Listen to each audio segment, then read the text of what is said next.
apa bahasa saya?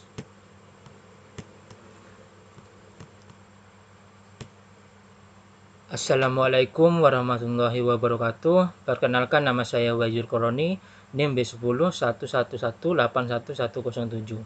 Kali ini saya akan membahas mengenai Kimia Farma Tbk. Baik, yang pertama, sejarah berdirinya Kimia Farma Tbk. Kimia Farma adalah perusahaan industri farmasi pertama di Indonesia yang didirikan oleh pemerintah Hindia Belanda pada tahun 1817. Nama perusahaan ini pada awalnya adalah Chemical Handel.com. Berdasarkan kebijaksanaan nasionalisasi atas perusahaan Belanda di masa awal kemerdekaan, pada tahun 1958, pemerintah Indonesia melakukan peleburan sejumlah perusahaan farmasi menjadi perusahaan negara farmasi Bhinneka Kimia Farma. Kemudian pada tanggal 16 Agustus 1971, bentuk badan hukum PNF diubah menjadi Perseroan Terbatas, sehingga nama perusahaan berubah menjadi PT Kimia Farma Perseroan. Pada tanggal 4 Juli 2001, PT Kimia Farma Perseroan kembali mengubah statusnya menjadi perusahaan publik. PT Kimia Farma Perseroan Tbk dalam penulisan berikutnya disebut Perseroan. Bersamaan dengan perubahan tersebut, Perseroan telah dicatatkan pada Bursa Efek Jakarta dan Bursa Efek Surabaya. Berbekal pengalaman selama puluhan tahun, Perseroan telah berkembang menjadi perusahaan dengan pelayanan kesehatan terintegrasi di Indonesia. Perseroan kian diperhitungkan kiprahnya dalam mengembangkan dan pembangunan bangsa, khususnya pembangunan kesehatan masyarakat di Indonesia. Berdasarkan persetujuan dari Menteri Hukum dan Hak Asasi Manusia Republik Indonesia dengan surat keputusannya nomor AHU 000179895 AH 0102 tahun 2020 tanggal 28 Februari 2020 dan surat nomor AHU AH 0103-011-5053 tanggal 28 Februari serta tertuang dalam Akta Isalah nomor 18 tanggal 18 September 2019. Terjadi perubahan nama perusahaan yang semula PT Kimia Farma Persero Tbk menjadi PT Kimia Farma Tbk. Efektif pertanggal 28 Februari 2008. Jadi ini perjalanan PT Kimia Farma Tbk dari tahun 1817 sampai 2019.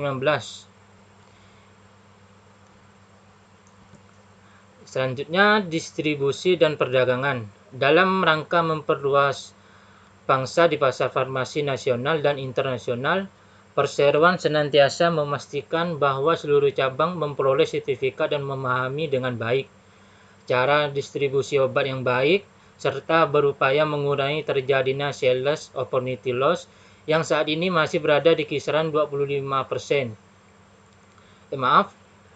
Berada di kisaran 26%.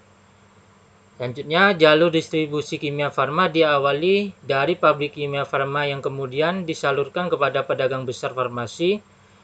Selanjutnya, PBF akan menyalurkan atau mendistribusikan obat tersebut kepada apotek, instalasi farmasi, rumah sakit, balai pengobatan, dan toko obat.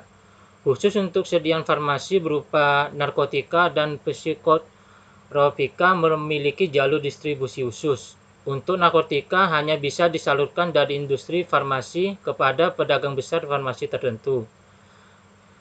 Misalnya apotek, sarana penyimpan sediaan farmasi pemerintah tertentu, dan rumah sakit.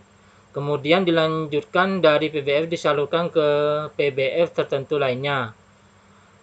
Misalnya apotek dan lembaga ilmu pengetahuan sebagai upaya untuk melaksanaan aktivitas distribusi sebaik-baiknya serta dalam menunjang program JKN, KFTD telah memperluas jaringan distribusinya menjadi sebagai berikut. 47 pedagang besar farmasi, 1 gudang farmasi. Kemudian analisis saham ke depan untuk Kimia Farma Tbk dalam masa pandemi COVID-19. Di tengah kondisi pandemi COVID-19 dan berbagai tantangan yang dihadapi sepanjang 2020, perseroan dapat membukukan pertumbuhan penjualan sebesar 6,44% dibandingkan dengan 2019. Peningkatan tersebut ditopang oleh peningkatan segmen distribusi sebesar 814,68 miliar atau meningkat 26,81% dari tahun sebelumnya 3.038,93 miliar. Selain itu, segmen lainnya yaitu jasa layanan klinik kesehatan dan laboratorium klinik meningkat 316,71% dari 182,08 miliar pada 2019 menjadi 758,58 miliar pada tahun 2020.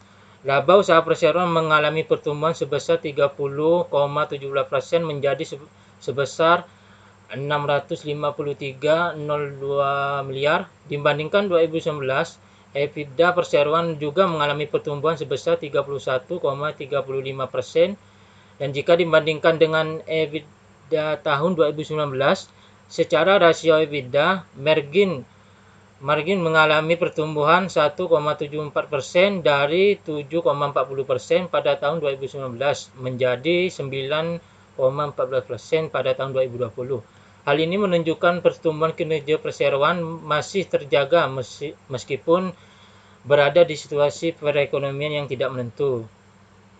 Dan dengan kata lain, di dalam masa pandemi COVID-19, walaupun banyak sekali perusahaan yang mengalami dampak negatif terhadap saham atau penjualan secara signifikan, namun berbeda halnya dengan perusahaan Kimia Farma Tbk.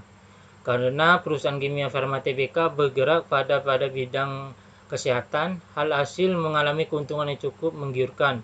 Namun berbeda halnya dengan saham dari Kimia Farma tersebut malah melorot turun.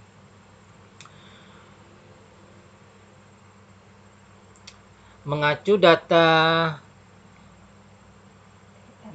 B, apabila menilik data di atas, dari 7 saham yang diamati, hanya 1 saham yang berhasil naik. Kendati tipis dalam sebulan, sementara 6 saham sisanya malah tumbuh negatif. Melorotnya saham-saham farmasi dalam sebulan terakhir tampaknya seiring dengan lesunya pergerakan indeks harga saham gabungan.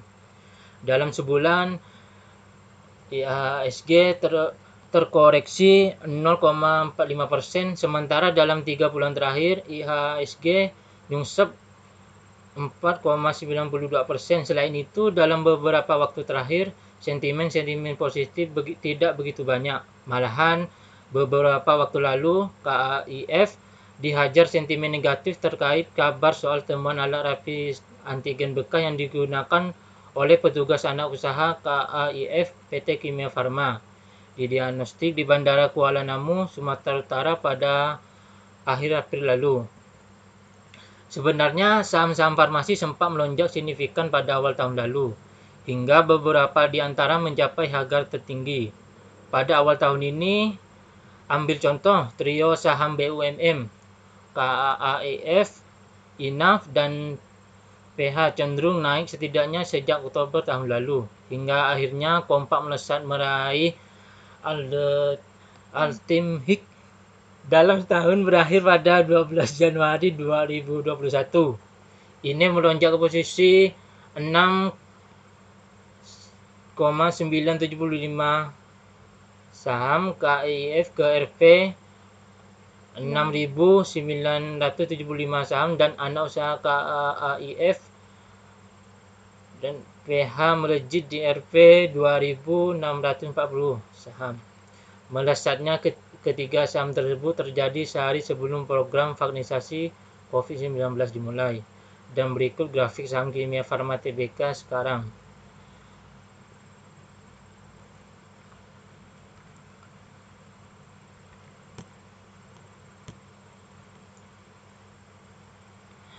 Baik, sekian presentasi dari saya. Kurang lebihnya mohon maaf. Wassalamualaikum warahmatullahi wabarakatuh.